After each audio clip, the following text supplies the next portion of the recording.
university. See, a lot of people think, oh, when you find young men and women like this doing things in ministry, there must be a catch. There must be something. They think maybe it's some money.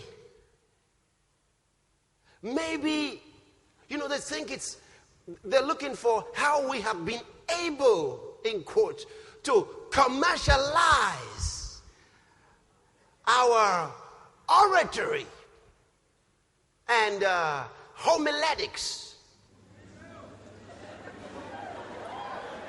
Well, I got something to tell you.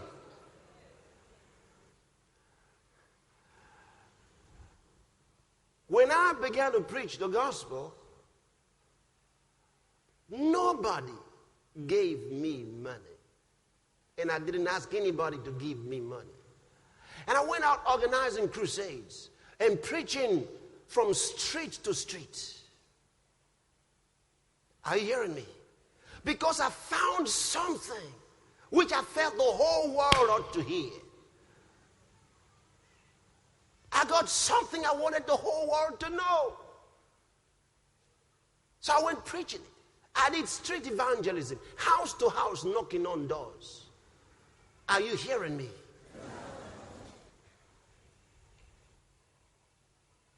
And I got with some of my friends who went knocking on doors from house to house, preaching the gospel from day to day. And I'm not talking about something for 2 weeks. No, we did these things for years. Going to the hospitals to visit and pray, minister to the sick in the hospitals. And then going to villages in remote areas, the forgotten people. And we'll stay there. Stay with them for days. Preach through their streets. And call them in the night time for crusades. And preach to them.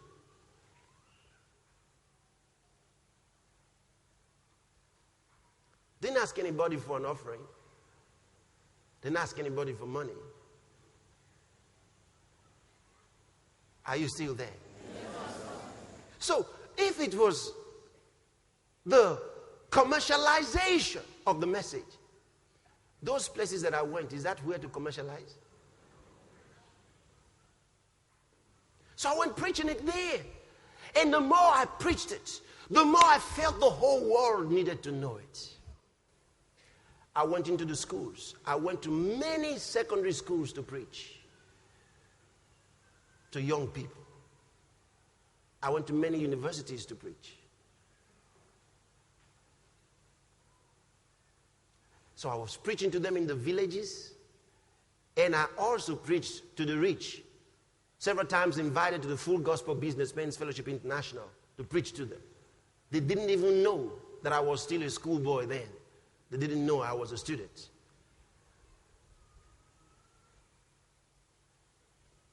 And I was preaching to them, showing them how to be successful in life. But I was a student.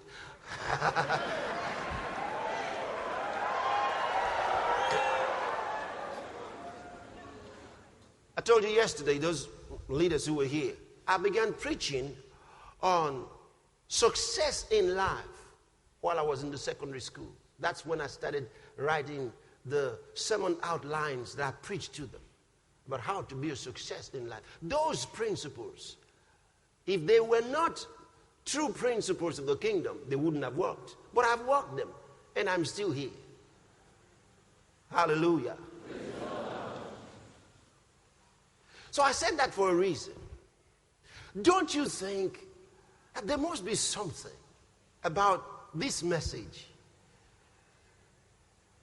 for us to have preached it all these years? The only reason we're doing it more and more and more is because the message is worth it. The whole world ought to hear it.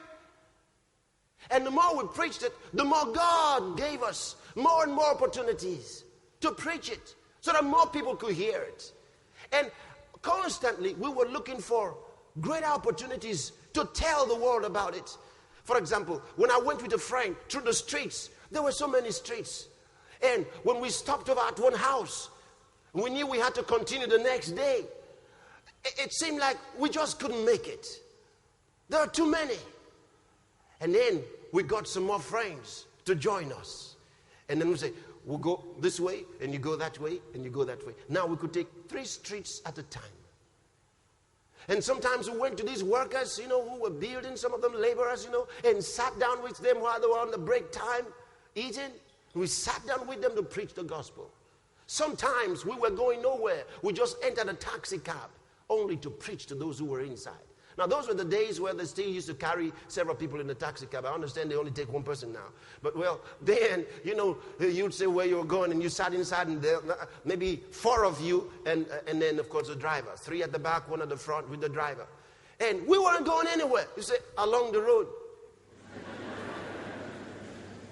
We entered a taxi just so we could preach.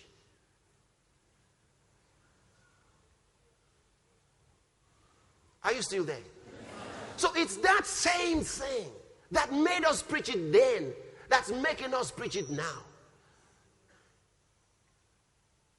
When some of my CC members began to tell, during the CRC, we had several people come from outside the country, and then we had some meetings with them. So some of our CC members had meetings with some of them, and then they had questions and answers and all that. So they asked some of them, for how long have you known Pastor Chris?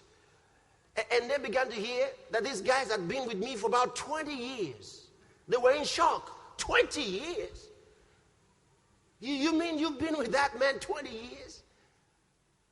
20 years. You know what it is for a young man to invest his life and walk with you for 20 long years? There's got to be something about it.